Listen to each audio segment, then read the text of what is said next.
বর্তন এই সংসারের শাশ্বত নিয়ম। কোন রাজা নেই যিনি চিরকাল রাজা থাকেন, কোন ধনী ব্যক্তি নেই যিনি চিরকাল ধনী থাকবেন। এই সংসারে সূর্যের স্থান নেওয়ার জন্য চন্দ্রিমার আগমন ঘটে।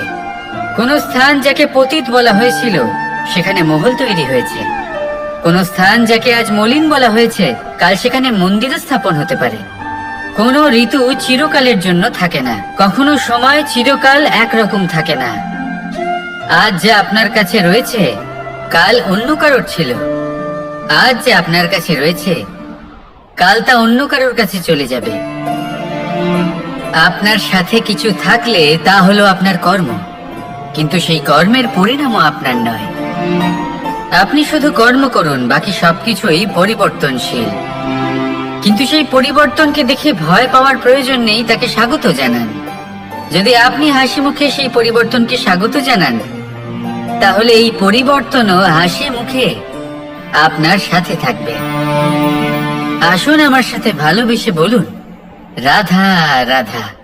বটবৃক্ষের বীজ সর্ষের দানার থেকেও ছোট হয়, কিন্তু যখন তা নিজের রূপ ধারণ করে তখন তা বিশাল বৃক্ষের আকার ধারণ করে, যা সহস্র বছর ধরে বেঁচে থাকে, ছায়া প্রদান করে, পাখিদের আশ্রয় প্রদান করে, আর দেয় পথচারীদের বিশ্রাম করার স্থান। কেন? কারণ সেই ছোট বীজ তা মাটির ভেতরে গিয়ে নিজের খোলস ত্যাগ করে। অন্ধকারে থাকে সে, যতই আলো আসুক না কেন, যতই বর্ষা আসুক না কেন, সব সহ্য করে। আর তারপরে একটা চারা গাছ অঙ্কুরিত হয়, তারপর ধীর গতিতে একটা বিশাল বৃক্ষতে পরিণত হয়। দেখুন, জীবনে কঠিন সময় আসে, এই জন্য নয় যে আপনি হার মেনে নেবেন, এই জন্য আসে যাতে আপনি ভবিষ্যৎ নির্মাণের জন্য নিজেকে তৈরি করতে পারেন। যদি কঠিন সময়ে আপনি ওই বীজের মতো দৃঢ় হয়ে থাকতে পারেন, তাহলে আপনিও একদিন সেই বিশাল বৃক্ষের মতো নিজের অস্তিত্ব গড়ে তুলতে পারবেন, যা সহস্র বছর পর্যন্ত মনে রাখা হবে। আসুন আমার সাথে ভালোবেসে বলুন, রাধা রাধা। সঞ্চয়। মানুষের যখন থেকে বোধ বুদ্ধি হয় সঞ্চয় করতে আরম্ভ করে দেন।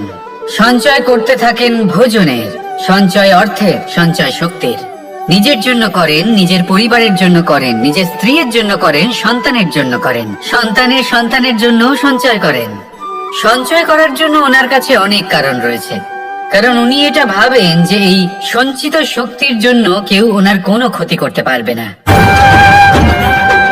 মানুষ ভুলে যান একটা গুরুত্বপূর্ণ কথা, এই সত্য, উনি এই সংসারে খালি হাতেই এসেছিলেন, আর এখান থেকে ওনাকে খালি হাতেই যেতে হবে। যা এখানকার তা এখানেই থেকে যাবে। আর যদি কিছু ওনার সাথে যায় তাহলে ওনার কর্ম, আর কিচ্ছু নয়।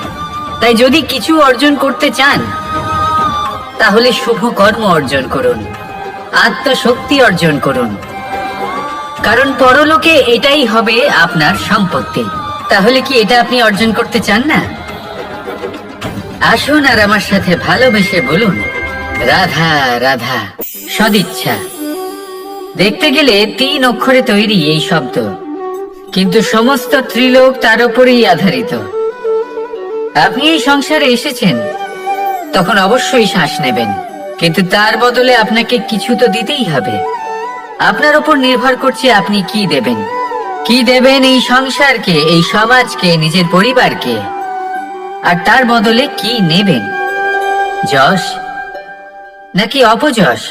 দেখুন, এক ছিল রাবণ, যে কিনা সমুদ্র পার করলো সীতাকে অপহরণ করার জন্য, আর এক ছিলেন রামচন্দ্র, যিনি সমুদ্র পার করেছিলেন, সেতু বানিয়ে গিয়েছিলেন সীতাকে ফিরিয়ে নিয়ে আসার জন্য।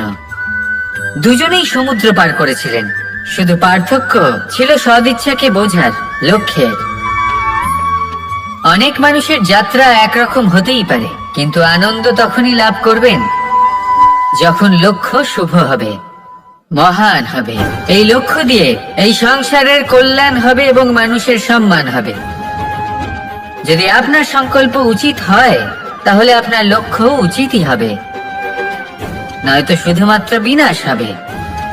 আর উচিত এটাই হবে যে বিনাশের হাত থেকে যেন নিজেকে বাঁচানো যায়, কি বলেন?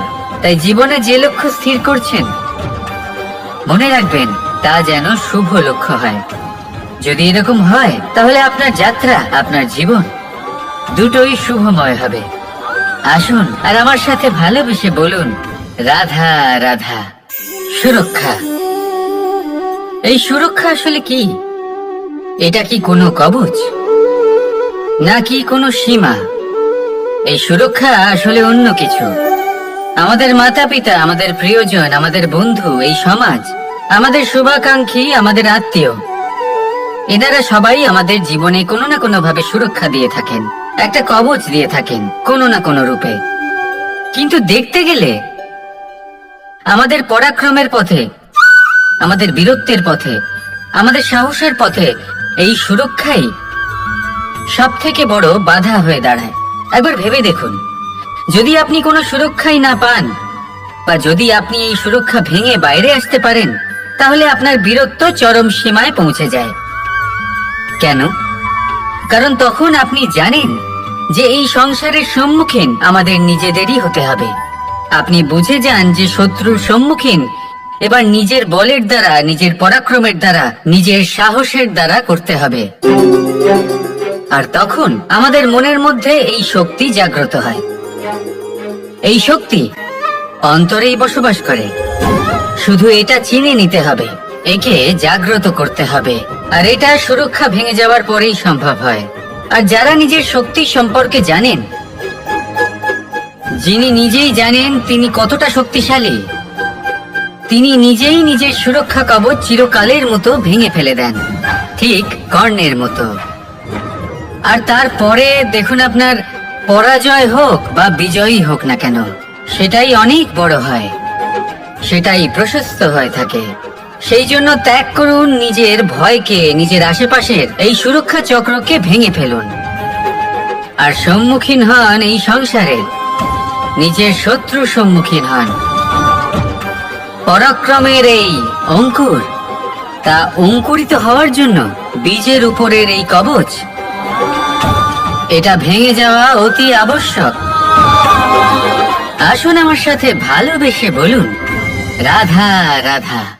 কর্ম এবং ফল। দেখতে গেলে এই সমস্ত ব্রহ্মাণ্ড এই দুইয়ের মাঝেই স্থির হয়ে আছে। মানুষজন কর্ম করেন ভালো ফল লাভের আশায়, আর ভালো ফল লাভের আশায় উনি এটাই ভুলে যান যে উনি যে কর্ম করছেন তা কি করছেন। আমি বলেছিলাম কর্ম করুন ফলের চিন্তা না করে, কিন্তু কি কর্ম করছেন সেই বিষয়ে ভাবাটাও অত্যন্ত আবশ্যক। নয়তো অনেক সময় আমরা এমন কর্ম করে ফেলি যা না চাইতেও বিষে পরিণত হয়। যা হয়েছে দুঃশাসনের সাথে, দুর্যোধনের সাথে, গুরু দ্রোণের সাথে। একজনের মানসিকতা উচিত ছিল না, একজনের বিবেক উচিত ছিল না, আরেকজন যে পক্ষ নির্বাচন করেছিলেন সেই পক্ষ উচিত ছিল না। আর যা কিছু ওনাদের সাথে হলো, আপনার, আমার, আমাদের সকলের সাথে তা হতে পারে। আমি বলেছিলাম কর্ম করুন, ফলের চিন্তা করবেন না, কিন্তু এই কর্মের বিষয়ে বিচার করে দেখাটাও ততটাই আবশ্যক। দেখুন, কর্ম করার উচিত প্রক্রিয়া ফলের চিন্তা না করা, কিন্তু যদি আপনার কর্ম শুভ হয় তাহলে তার ফল ও নিয়তি আপনাকেই দেবে। সর্বদা কর্ম করার সময় এটা ভাবুন যে আপনার এই কর্ম এই সংসারকে, এই সমাজকে, আপনার পরিবারকে, আপনার আশেপাশের মানুষজনকে কোন দিশায় নিয়ে যাবে। যদি এটা সবার জন্য মঙ্গলময় হয় তাহলে কর্ম করতে থাকুন। আর হ্যাঁ, নিশ্চিত রূপে ফলের চিন্তা করবেন না। আসুন আমার সাথে ভালোবেসে বলুন, রাধা রাধা। যখন আমরা হাঁটতে থাকি আর আমাদের পায়ে কাঁটা বিঁধে যায়, তখন মুখ দিয়ে আহ বেরিয়ে আসে, কান্না চলে আসে, আর অনেক সময় অভিশাপও বেরিয়ে আসে। কিন্তু আমরা কি কখনো এটা এইভাবে দেখেছি, এইভাবে ভেবেছি যে আমরা যে পথে চলেছি সেই পথে কাঁটা বিঁধেছে, নাকি আমরা সেই পথ নির্বাচন করেছি যাতে শুধুই কাঁটা রয়েছে? নাকি আমরা এভাবে ভেবে দেখেছি যে এই কাঁটা আমাদের কষ্ট দিতে এসেছে, নাকি এটা আমরাই বিছিয়ে রেখেছিলাম? সাবধান থাকা উচিত ছিল, কারণ কাঁটা বিঁধলে যন্ত্রণা হবে, চিৎকার করে ফেলতে পারি, মুখ থেকে অভিশাপও বেরিয়ে আসতে পারে। কিন্তু এই অভিশাপ শুধুমাত্র আমাদের তরফ থেকে অভিশাপ হয়, সামনের ব্যক্তিটির উপরও নির্ভর করে। এবার সেই ব্যক্তি যদি